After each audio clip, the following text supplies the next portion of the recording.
Okay, so let's talk about 15.8 Lagrange multipliers and constraint optimization. So, I mean, in the last couple of problems, somehow we solved a constraint optimization problem. In fact, that same problem we solved about minimizing the amount of material for the box, to construct the box. We can solve it using the method of Lagrange multipliers. Because that's the type of problem that involves some constraint, so of constraint optimization, that's what we do pretty much every day, right? We want to get the best, or we want to get the most out of the least possible, right? Or when we're going shopping, for instance, we are subject to a budget, right? We cannot exceed that budget. Back then we were talking about functions of one or two variables at the same time. Here we're going to add more variables. So let's talk about these constraints, okay? So a constraint will always be given in the form of an equation, that is,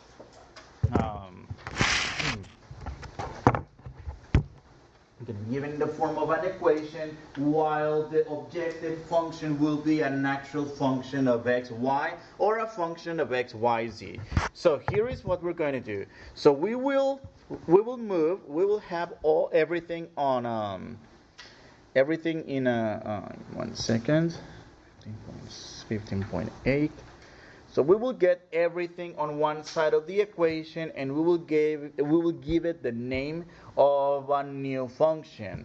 Okay? So for instance, this x squared plus y squared equals to 100, which is the circle of radius 10. So let's move the 100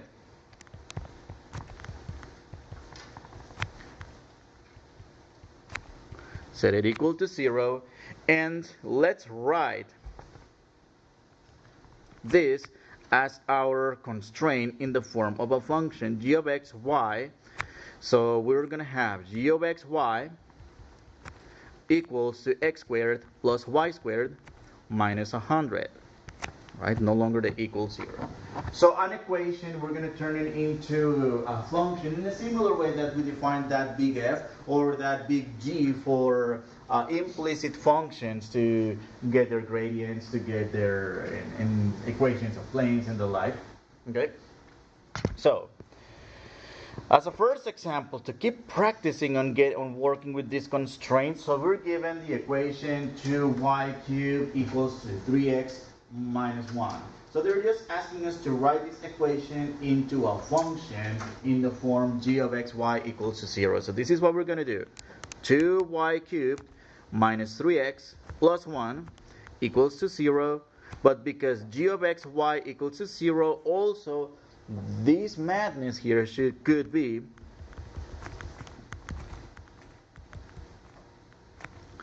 2y cubed minus 3x plus 1 equals to the new function g of x, y. Okay?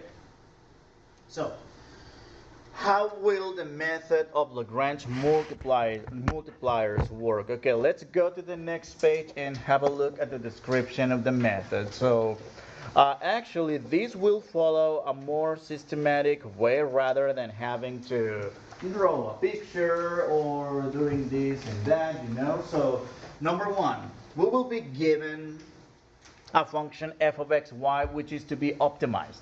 All right? They will tell us to get the maximum or get the minimum or get both of them. All right? Actually, in this case, we won't have to obtain second partial derivatives and a mixed partial derivative to use the second derivative test. That's one of the advantages. That's what makes this problem a little shorter. So, in many aspects, right? At least we're saving a lot of work with partial derivatives. So then we're given a constraint which is going to be our g of x. All right.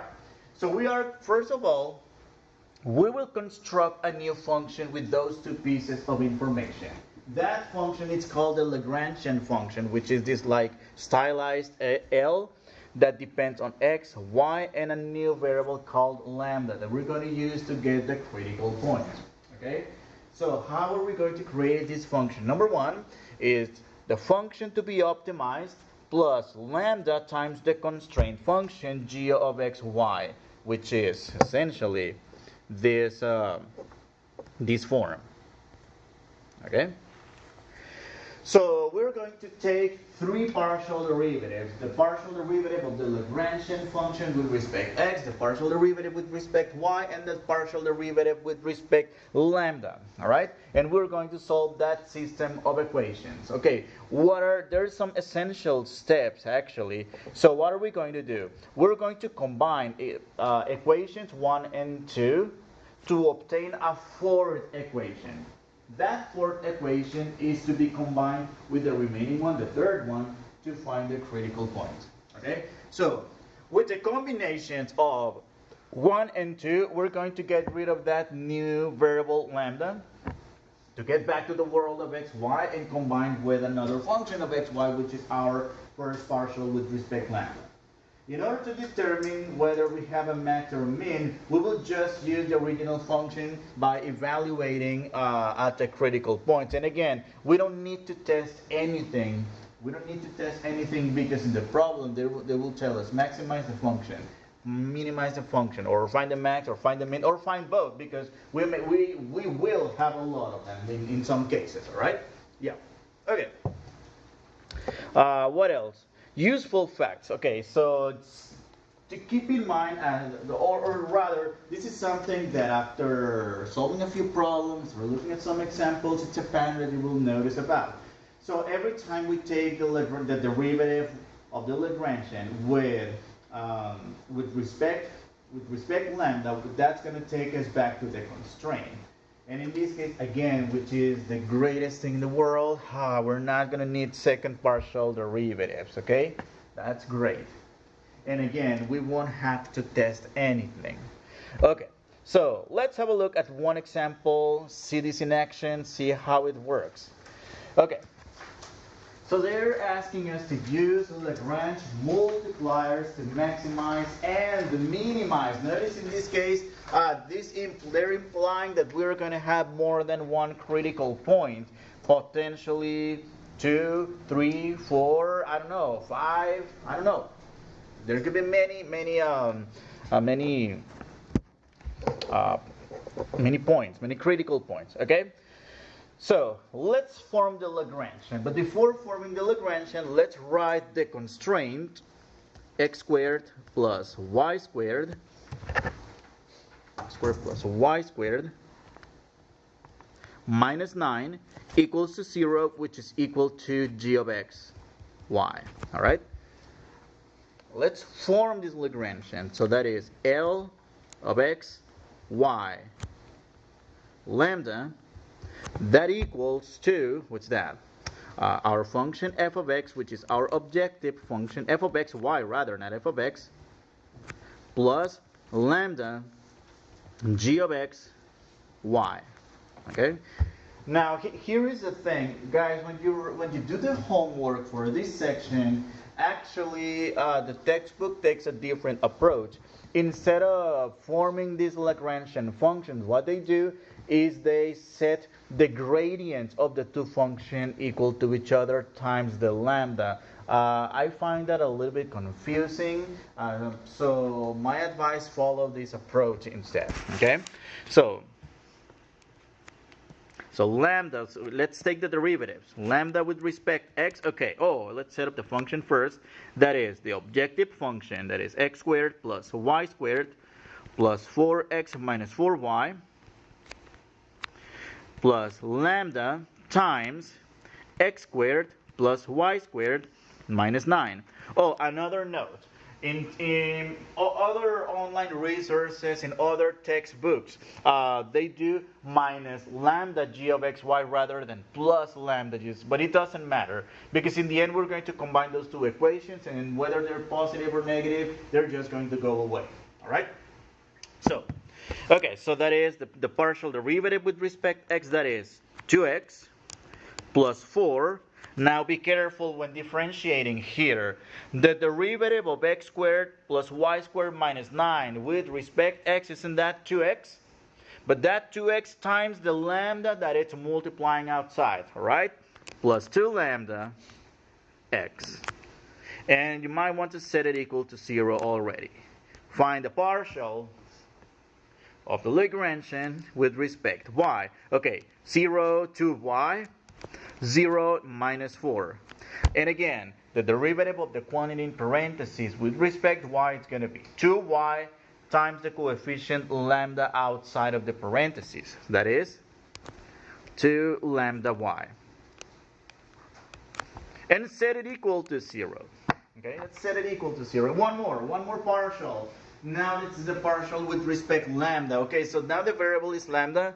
The derivative of x, y for x minus 4y, they're all going to go to 0. In fact, what's the derivative of lambda here? 1 times the coefficient x squared plus y squared minus 9. Isn't that x squared plus y squared minus 9? Isn't that the same as the constraint? So that's the constraint. Okay. Oh, let's set it equal to 0 still. All right. That's 1, 2, and 3. So we will combine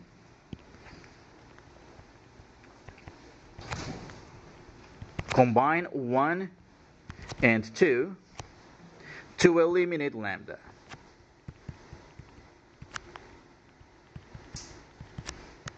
Right?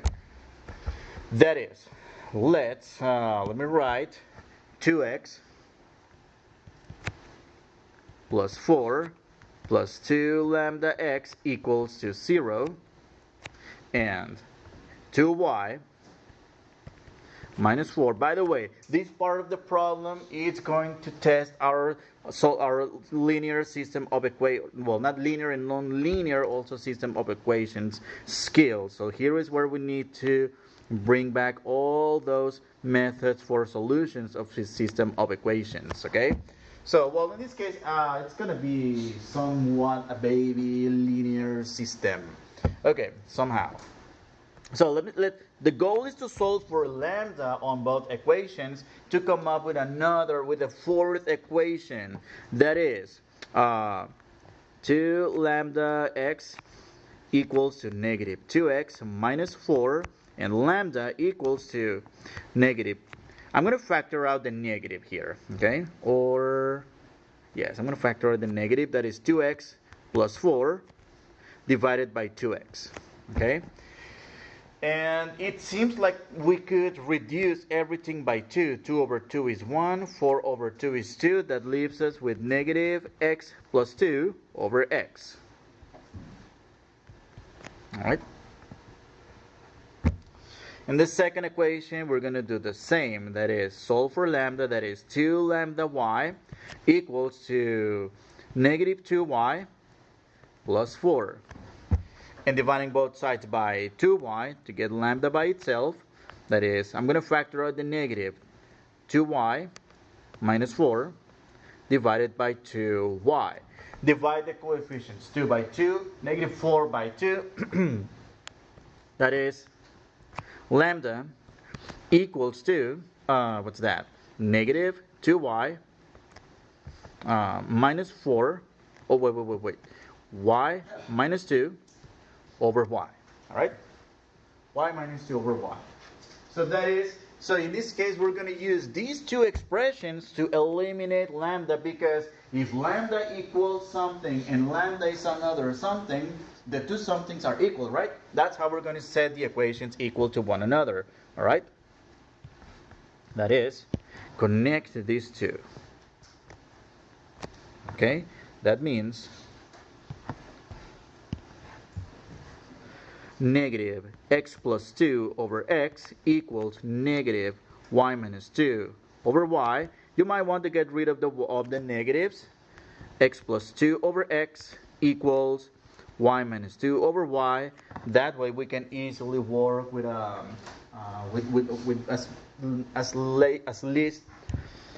least amount of negative symbols here. Okay, so cross multiply. Why not? Y times x plus 2 equals x times y minus 2. Distribute the y this over the two terms. That's xy plus 2y equals xy minus 2x. See how these are going to go away, the xy's. Whoops. So simplify as you go. And this is going to leave us with a simpler equation right here. So that is 2y equals to negative 2x, which reduces to y equals to negative x. So did you see how we obtained a fourth equation? No longer contains any lambdas at all. This is what you want to label as number 4. Okay? So we solved a first system of nonlinear or linear, or a first system of equation. Linear or nonlinear, doesn't matter. Now we need to solve another system of equation. This one is going to be a nonlinear. So now what are we going to do? Okay, let's describe what we're going to do. Combine 3 and 4 to get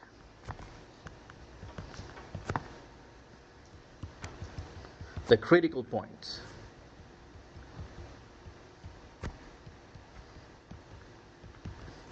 To get the critical points. Okay. So let's create a system with equations 3 and 4. That is, with x squared plus y squared minus 9 equals to 0, y equals to negative x. And in this case, use your favorite method. Well, there's no favorite method, I guess, here. So the substitution method would be the only one method here, right? So what are we going to do? We will substitute y equals to x over here where we see the y. All right? Okay, let's do that below the system. That is x squared plus quantity squared minus 9 equals to 0. What is the quantity? Negative x. And I'm using the same color I used the highlighter that I used for the highlighter, so you can see the connection and where it's coming from. All right? So x squared plus negative x quantity squared, that's another x squared, becomes positive, equals to 9. How about that? That equals to x squared equals to 9. X equals to, or x squared rather, equals to 9 halves, where x equals plus or minus the square root of 9 over 2. Okay? And well, let's simplify the numerator, because it's a nice and perfect squared. 3 over root of 2. And no need to rationalize this denominator. Even though it's not the craziest number in the world, just leave it. Okay?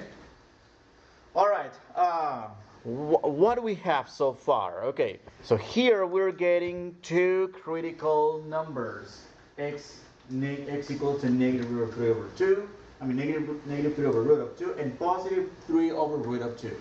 So that means each of these x's will have a related y. Okay? So, case by case, on a case basis, x equals to negative 3 over root of 2, and for x equals the positive counterpart. Right? So what are we going to do? We're going to get the y value related to these values of x. How do we get the y value? Using the equation highlighted in yellow. All right? So that is y equals to negative 3 root of 2 over root of 2. That is y equals to 3 over root of 2. Oops. So this will give us the first critical point, negative 3 over root of 2, comma, positive 3 over root of 2. So that's our first critical point. Okay, what about the second critical point? Same. For the positive counterpart here, x equals to, y equals to negative 3 over root of 2, which is simply negative 3 over root of 2. That's going to give us the order pair, the critical point, 3 over root of 2, comma, negative 3 over root of 2. Okay? We have the critical points already. No, we're not going to do the d-test. We're not going to determine whether, we're not going to find second partial derivatives to test them. No, because they're telling us one of them is going to be the minimum and the other one is going to be the maximum. But how are we going to know? Well, here is where we need to go back to the original function and evaluate that function at the critical points we just obtained. So we're essentially done with the process we just need to get the maximum and minimum values. How are we going to decide which one is which? Well, you'll see in a couple minutes rather. All right, so evaluate f at negative 3 over root of 2, comma 3 over root of 2. That equals the original function. Okay, let me scroll up a little bit. Well, you guys have it on paper. So here I'm going to substitute the x value, the y value, the x value, and the y value again in the original function, not in the constraint, because that's the one we want to find the max and min for. Okay, so that is x, which is negative 3 over the square root of 2, quantity squared, plus y squared, which is 3 over the square root of 2 squared, and what else? That is plus 4 times x, which is negative 3 over root of 2, minus 4 times 3 over root of 2. Okay, so no, they don't, never mind, that's fine. So let's simplify this a little bit. Well, actually, I'm just going to give you the result, the exact answer, first of all. That is 9 plus 12 root of 2. All right? That's the first result. That's the exact answer. We will discuss this result in a minute. F evaluated at the other critical point, that is 3 over root of 2, negative 3 over root of 2. That equals, okay, everything that's the same, just reverse the signs, okay? So that is 3 over root of 2 squared plus negative 3 over root of 2 squared plus, or rather, plus 4 times 3 over root of 2 and minus 4 times negative 3 over root of 2. All right? What is that going to give us? Well, the exact answer will be similar, 9, but minus 12 root of 2. You can verify this doing the arithmetics, or if your calculator can handle exact radicals. Okay, I don't think that's very likely. Okay. All right. So, two results. So these are the z coordinates of the critical points given by x and y. So those z values are going to give us the max or the min. How are we going? Which of those seems to be the maximum and which of those seems to be the minimum? The first one's the max. The second one's the min. Well, we do approximate results if you prefer. So that is 25.93 versus negative 7.97. All right? Yep. The largest value, maximum, the smallest value, minimum. All right? Without doing any test. Rel max, rel min, or simply max is not relative because it's constrained. Max, min. All right.